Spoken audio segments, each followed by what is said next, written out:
لو ريجيونال افيك أحمد. الجودة شعارنا.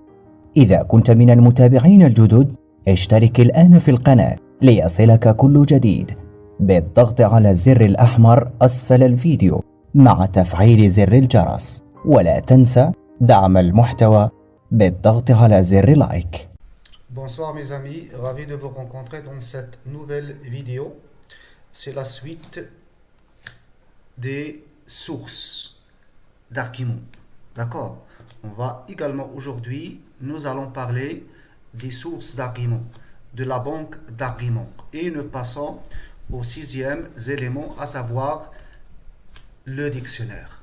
Plutôt les dictionnaires. Donc pourquoi j'ai dit dictionnaire au pluriel et pas dictionnaire au singulier? Parce que nous n'avons pas un seul dictionnaire. C'est vrai, tout le monde a le dictionnaire en papier. Ceci, on l'appelle un dictionnaire lexématique. Très bien. Oui, il y a aussi des dictionnaires discursifs. Ça veut dire, dans les livres, il y a des dictionnaires. Une histoire est un dictionnaire. Parce que dans l'histoire, on donne des définitions. Pas forcément comme celle qui se trouve dans le dictionnaire en papier. D'accord? Bien. La vie aussi est un dictionnaire. Je vous donne un exemple. Donc, le bonheur. Si je cherche dans le discours, dans le dictionnaire en papier, le dictionnaire lexématique, ça, c'est clair. Donc, ça, c'est la définition des dictionnaires en papier.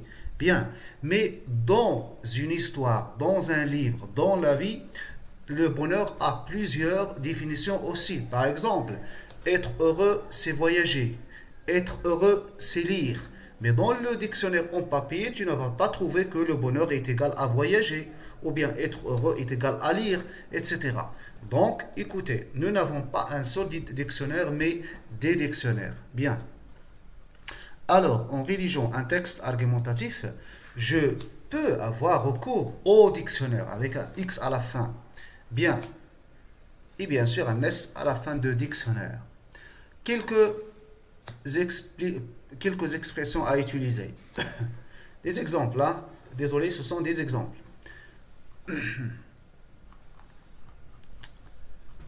D'accord? Voilà, ce sont des exemples qui contiennent des expressions. Un polygame, un non polygame est. Ah, c'est la définition. Un non polygame est celui qui a 2, 3 ou 4 femmes à la fois. Très bien. C'est une définition. La passivité est le fait de compter sur autrui. Désolé, toujours, j'oublie la traduction.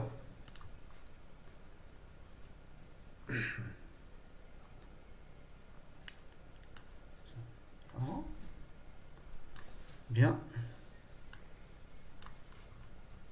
Attention, faites attention à la traduction. Parfois, la traduction est mal faite. Hein? Faites attention. Ça, c'est juste pour vous aider à comprendre ce que je dis. Bon, je relis. Un non polygame est celui qui a 2, 3 ou 4 femmes à la fois. La passivité est le fait de compter sur autrui, d'être paresseux, d'agir sans avoir recours à l'aide. Attention, la passivité est le fait de compter sur autrui, d'être paresseux, d'agir, de ne pas agir. Attention, de ne pas agir, de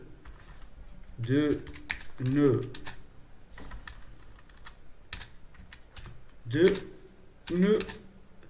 pas agir sans avoir recours à l'aide des autres. Bien.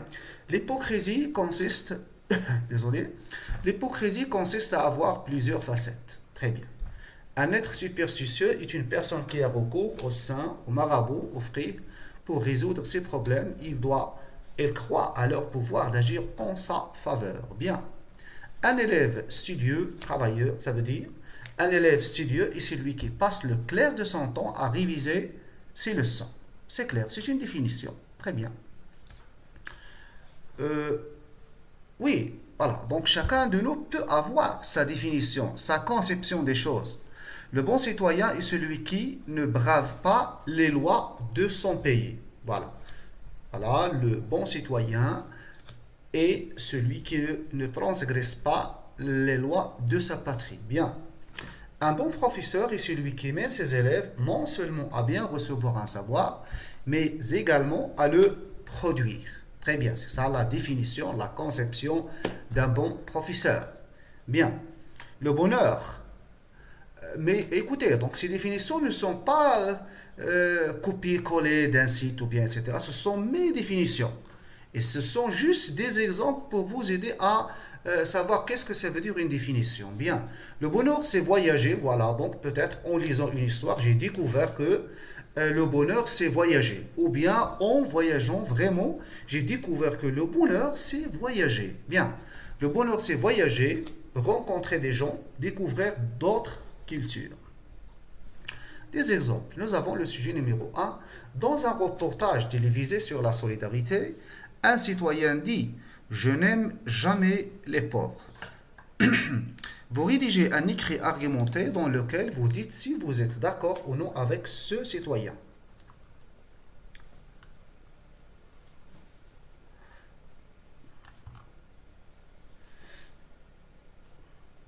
D'accord?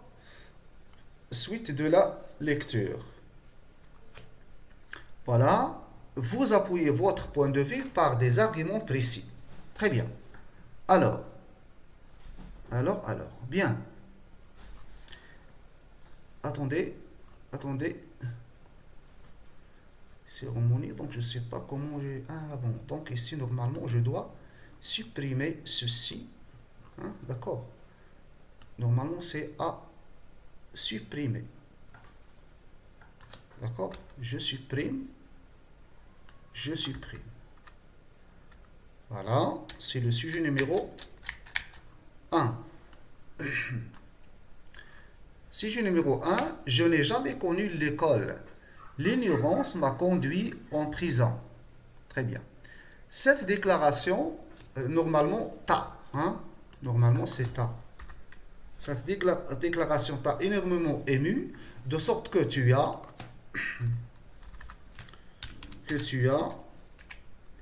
immédiatement réagi en rédigeant un article dont tu vas,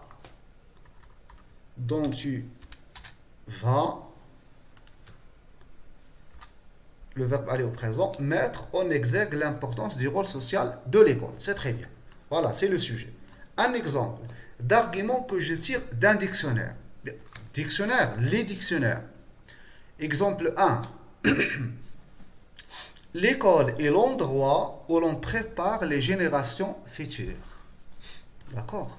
Si tu cherches dans le dictionnaire en papier, tu ne vas pas peut-être trouver cette définition. D'accord? L'école est l'endroit où l'on prépare les générations futures. Voilà, telle qu'elle est écrite ici. D'accord? Toujours à développer. Donc, ça, c'est la première idée. Et je mets un point. Je continue en citant je ne sais pas quoi. La conséquence, la cause, le but, etc. On verra ça après. Sujet numéro 2. Comme Rahma, beaucoup de gens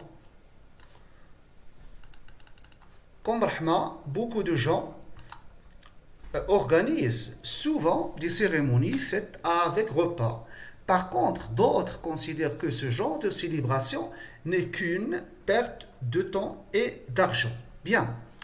Exprimez votre point de vue personnel dans un texte argumentatif. Donc, dans un texte argumentatif, il s'agit toujours d'exprimer un point de vue. Donc, moi, j'ai vu pas mal de productions sur Facebook, sur YouTube, là où des gens, je ne sais pas s'ils sont des professeurs ou non, qui disent aux élèves vers la fin, voilà, ils proposent la conclusion suivante. Voilà, les avis divergent à propos de ceci ou bien de cela. C'est pour cela on ne peut être ni avec les uns ni avec les autres. Mais c'est quoi ça, s'il vous plaît? Donc, un élève est appelé à exprimer son point de vue.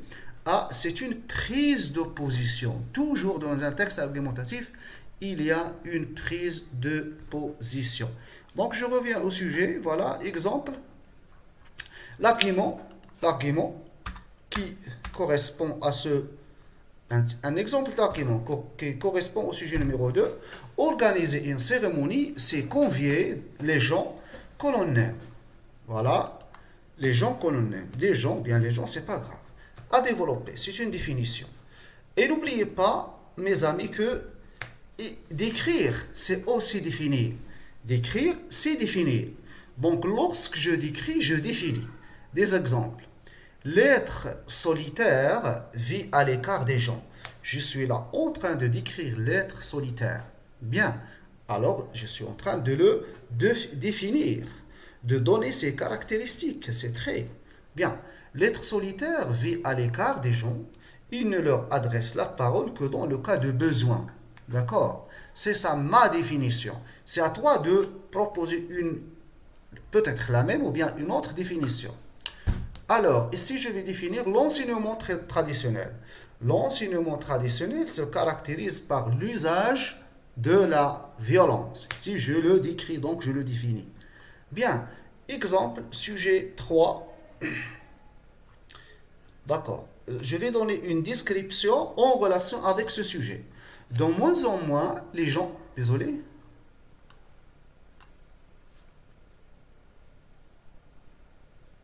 De moins en moins, les gens viennent en aide aux personnes en difficulté ou en danger. Personnes malades, agressées, volées. Très bien. Que pensez-vous de ce comportement? Rédigez un texte argumentatif où vous exprimez votre point de vue en le justifiant par des arguments et des exemples précis.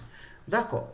Un argument où je décris en relation avec ce sujet, les personnes en difficulté ou en danger ne sont jamais heureux.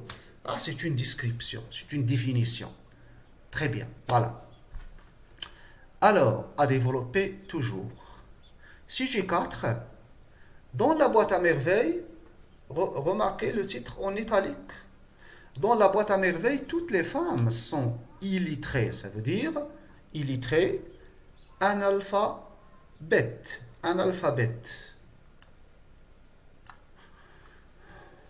Désolé. Alors, j'attends.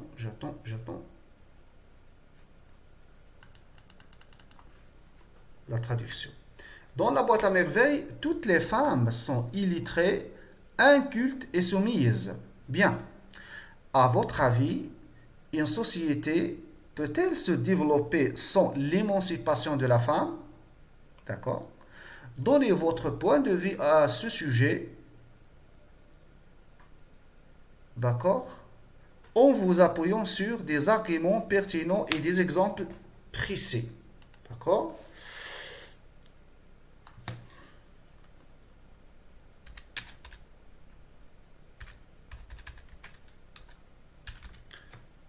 Aucune traduction? Ah donc, la connexion. Attendez. La connexion. Elle est là. Je reviens à mon texte. Ah, c'est très bien. Donc, nous avons la traduction. Dans la boîte à merveilles, toutes les femmes sont illettrées, incultes et soumises. Très bien. À votre avis, une société peut-elle se développer sans l'émancipation de la femme? Très bien, donc une très bonne traduction. Donnez votre point de vue à propos de ce sujet, en vous appuyant sur des arguments pertinents et des exemples précis. Ceci se répète, n'est-ce pas?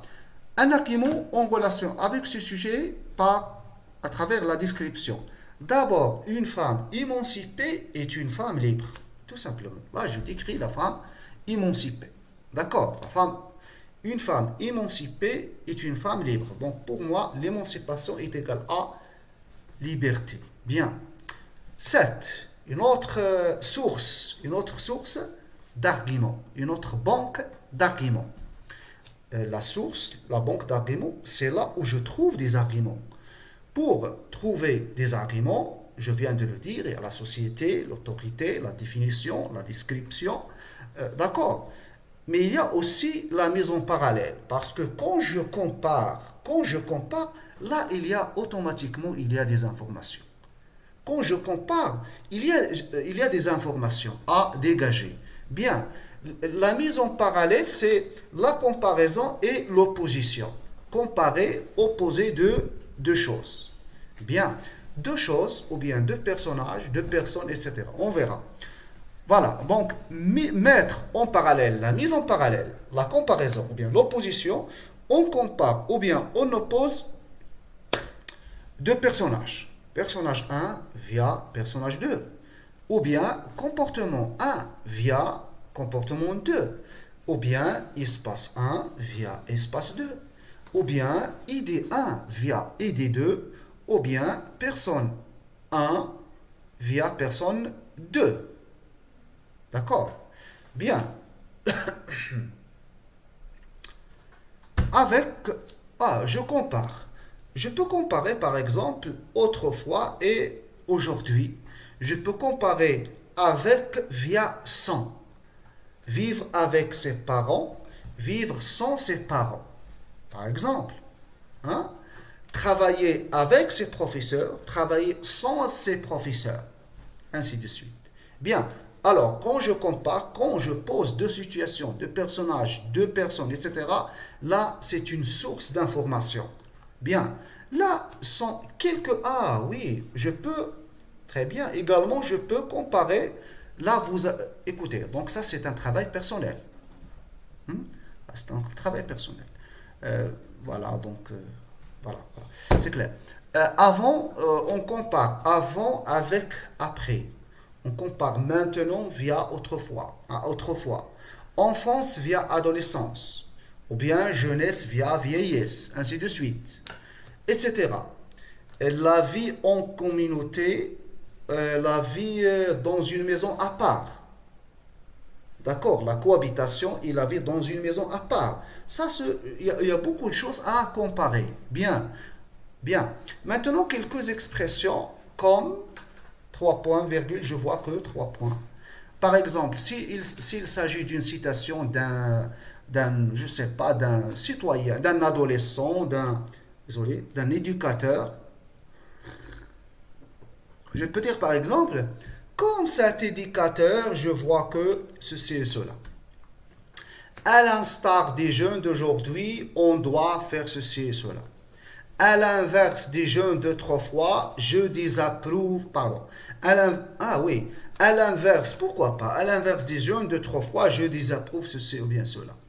À l'opposé du personnage de je vois que, etc., etc. À l'opposé des Marocains, les Français, je ne sais pas quoi, hein, les Occidentaux, par exemple. Si, attention, ici, il ne s'agit pas du si de la condition. C'est si, ça veut dire tandis que. C'est le si de l'opposition. Là, nous avons une phrase complexe. C'est une là, qui contient, bien sûr, la principale et la subordonnée. La subordonnée, c'est une proposition subordonnée d'opposition. Proposition subordonnée d'opposition. Qui commence, bien sûr, par un subordonnant, une conjonction de subordination. Conjonction de subordination, si, tandis que, ça c'est clair, etc. Bien, sujet 1, exemple.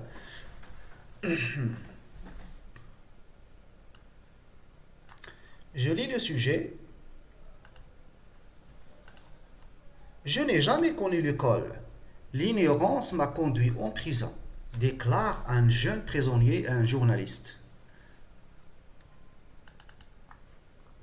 La situation douloureuse dans laquelle se trouve ce jeune ne vous laisse certainement pas indifférent.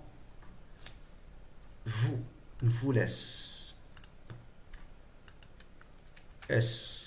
Vous rédigez un article d'une vingtaine de lignes destiné au journal de votre lycée dans lequel vous essayerez de convaincre les jeunes de votre âge de l'importance du rôle social de l'école. C'est très bien. Bien, un exemple, un argument, voilà. Ou bien, un argument, pour moi, un argument, c'est le début du paragraphe. D'accord? Mais notamment, tu peux le mettre à l'intérieur d'un paragraphe, n'est-ce pas? Bien. À l'opposé des gens scolarisés, ceux qui ne sont pas scolarisés trouvent du mal à communiquer, à exprimer leurs idées. Donc ici, désolé. Donc, ah oui, donc très bien, c'est la comparaison. Oui, l'opposition. Donc je pose, mais je ne construis pas ici une phrase, une proposition subordonnée d'opposition. J'utilise l'expression à l'opposé de. À l'opposé des gens scolarisés, ceux qui ne sont pas scolarisés trouvent du mal à communiquer, à exprimer leurs idées. Très bien. Ça, c'est en relation avec ce sujet. Sujet numéro 2. Je lis le sujet. je lis le sujet. Établissez une comparaison entre les jeunes d'aujourd'hui et ceux d'autrefois en exprimant votre point de vue à propos des différences enregistrées. Établissez une comparaison, là c'est clair, nous avons ici le mot comparaison. Établissez une comparaison entre les jeunes d'aujourd'hui et ceux d'autrefois en exprimant votre point de vue à propos des différences enregistrées. Ah, attention, mais c'est quoi ça? Donc j'ai écrit le sujet 2 fois. Je supprime. Bien. Je traduis. Bien. Exemple numéro 2, c'est en relation avec le sujet 2. Comme tous les jeunes d'aujourd'hui, je vois que. Voilà. Donc à développer. Ça, c'est la comparaison entre moi-même et les jeunes d'aujourd'hui. Voilà, donc la comparaison, l'opposition me permettent d'avoir des arguments. Très bien. Alors, bien. Il nous reste la lecture, l'expérience personnelle, après les médias, et voilà, encore, très bien, voilà, c'est bien.